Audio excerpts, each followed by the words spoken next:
नमस्कार दोस्तों, स्वागत है आपका आरजी स्मार्ट क्लास में। आज के इस वीडियो में हम सीटेट एग्जाम के लिए एसएसटी के प्रैक्टिस सेट 5 को सॉल्व करेंगे और आप इस वीडियो को पूरा जरूर देखिएगा और ये वीडियो आपको अच्छा लगे तो इसे लाइक करिएगा, शेयर करिएगा और कमेंट करके जरूर बताइएगा कि वीडियो आपको कैसा लगा।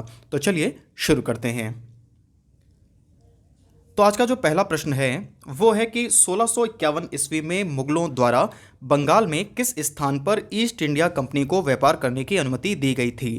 कासिम बाजार, नई दिल्ली, कोलकाता या मुंबई? तो इस प्रश्न का जो सही उत्तर है वो है आपका ऑप्शन ए, कासिम बाजार। चलिए बढ़ते हैं अगले प्रश्न की तरफ। अगला प्रश्न के निम्नलिखित में से कौन सा स्थान भारत में पुर्तगालियों का मुख्यालय था? कोचीन, गोवा, कालीकट या इनमें से कोई नहीं? तो इस प्रश्न का जो सही उत्तर है वो है आपका ऑप्शन बी, गोवा। याद रखेंगे, भारत में जो गोवा है वो पुर्तगालियों का मुख्यालय था। नेक्स्ट क्वेश्चन है कि भारत के लिए समुद्री मार्ग की खोज किसके द्वारा की गई थी? बहुत ही इंपॉर्टेंट क्वेश्चन है ये। भारत के लिए समुद्री मार्ग की जो खोज है वो किसके द्वारा की गई थी? पुर्तगालियों के द्वारा, डच के द्वारा, फ्रांसीसियों के द्वारा या अंग्रेजों के द्वारा? सही उत्तर है ऑप्शन ए, पुर्तगालियों के द्वारा। आपको पता होगा भारत के लिए जो समुद्री मार्ग की खोज है वो वास्को डिगामा के द्वारा की गई थी और वास्को डिगामा पुर्तगाली था और ये 1498 ईस्वी में कालीकट के तट पर आया था। अगला प्रश्न है, पुर्तगाली यात्री वास्को डिगामा का कालीकट आने पर भव्य स्वागत करने वाला भारतीय शासक कौन था? जमोरिन, असफ जाह, अकबर या इनमें से कोई नहीं? तो इस प्रश्न का जो सही उत्तर है वो है आपका ऑप्शन ए, जमोरिन। जमोरिन के द्वारा जो वास्को डिगामा है उसका कालीकट के बंदरगाह पर भव्य जो स्वागत है वो किया गया था। नेक्स्ट क्वेश्चन है कि भारत में सबसे पहले आने वाले और सबसे बाद में जाने वाले थे पुर्तगाली, अंग्रेज, डच या फ्रांसीसी?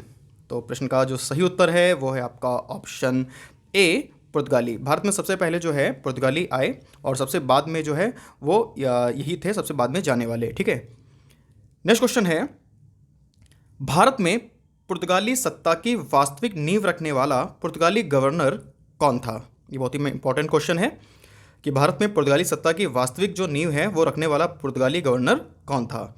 Vasco da Gama, Albuquerque, Francis Drake या अल्मेडा? तो इसका जो सही उत्तर है वो है आपका ऑप्शन बी, अल्बुकर्क। भारत में पुर्तगाली सत्ता का जो वास्तविक संस्थापक है वो अल्बुकर्क को माना जाता है और आपको पता होगा जो अल्बुकर्क है तो इसने एक प्रादेशिक शक्ति के रूप में जो है पुर्तगाली राज्य की स्थापना की थी भारत में और इसने 1510 ईस्वी में जो गोवा है वहाँ पे जीत हासिल की थी।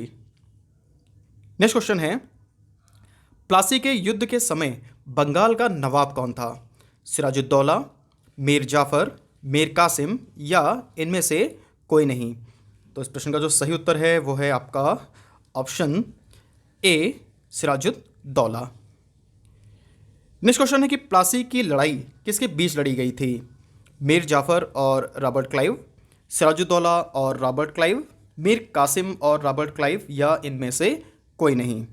तो इसका जो सही उत्तर है वो है ऑप्शन बी, सिराजुद्दौला और रॉबर्ट क्लाइव। प्लासी की जो लड़ाई है या फिर जो प्लासी का युद्ध है वो सिराजुद्दौला एवं रॉबर्ट क्लाइव के मध्य में लड़ा गया था।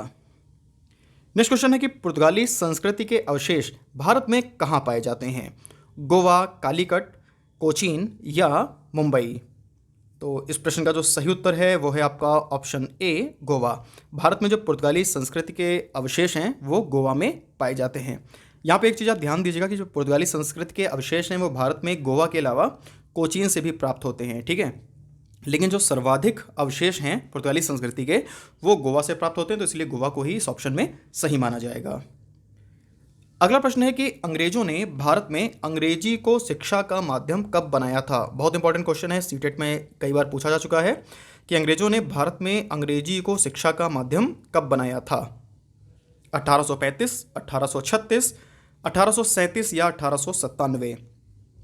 सही उत्तर है ऑप्शन ए, 1835। अंग्रेजों ने भारत में अंग्रेजी को शिक्षा का माध्यम वर्ष 1835 में बनाया था और भारत में जो है अंग्रेजी को शिक्षा का माध्यम बनाने का जो श्रेय है वो लॉर्ड मैकाले को जाता है।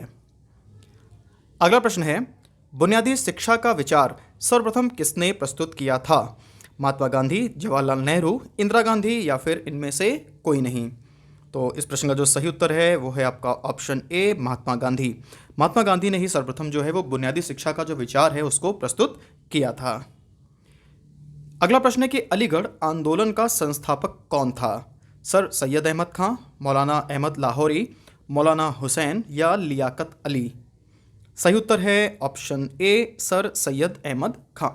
अलीगढ़ आंदोलन के जो संस्थापक थे वो थे सर सैयद अहमद खां।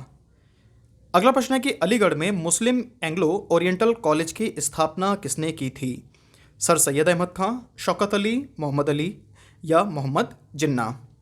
सही उत्तर है option A, sir Syed Ahmad Khan. Aligarh में जो मुस्लिम एंग्लो ओरिएंटल कॉलेज है उसकी स्थापना जो है वो सर सैयद अहमद खां के द्वारा की गई थी। नेक्स्ट क्वेश्चन है, निम्नलिखित में से किसे भारतीय पुनर्जागरण का जनक माना जाता है?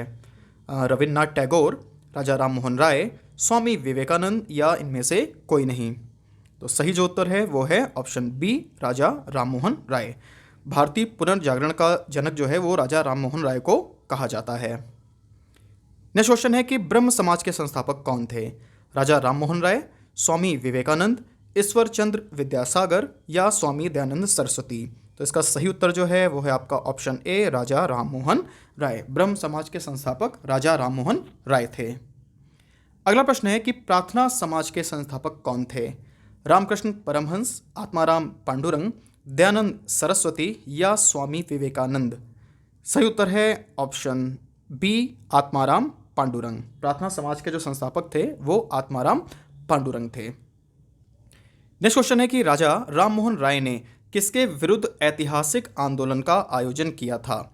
सती प्रथा, जाति प्रथा, समाज में महिलाओं की अपमानजनक स्थिति या इनमें से कोई नहीं? तो इस प्रश्न का जो सही उत्तर है वो है आपका ऑप्शन ए, सती प्रथा।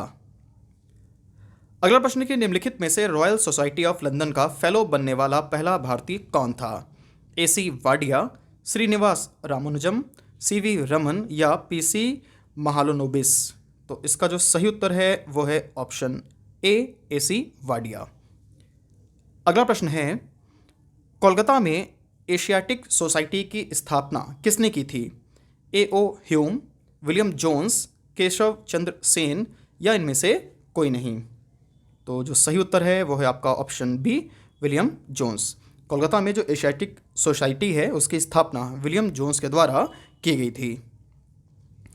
नेक्स्ट क्वेश्चन है, निम्नलिखित में से वह आयोग कौन सा है जिसने सबसे पहले भारत में प्राथमिक एवं माध्यमिक शिक्षा पर ध्यान दिया था? बहुत इंपॉर्टेंट क्वेश्चन है, इसको जरूर याद रखिएगा कि निम्नलिखित में से वह कौन सा आयोग है जिसने भारत में सबसे पहले प्राथमिक एवं माध्यमिक शिक्षा पर ध्यान दिया था? मैकाले आयोग, चार्ल्स आयोग, हंटर आयोग या फिर बेंटिंग आयोग? तो इस प्रश्न का जो सही उत्तर है वो है आपका ऑप्शन बी, चार्ल्स आयोग।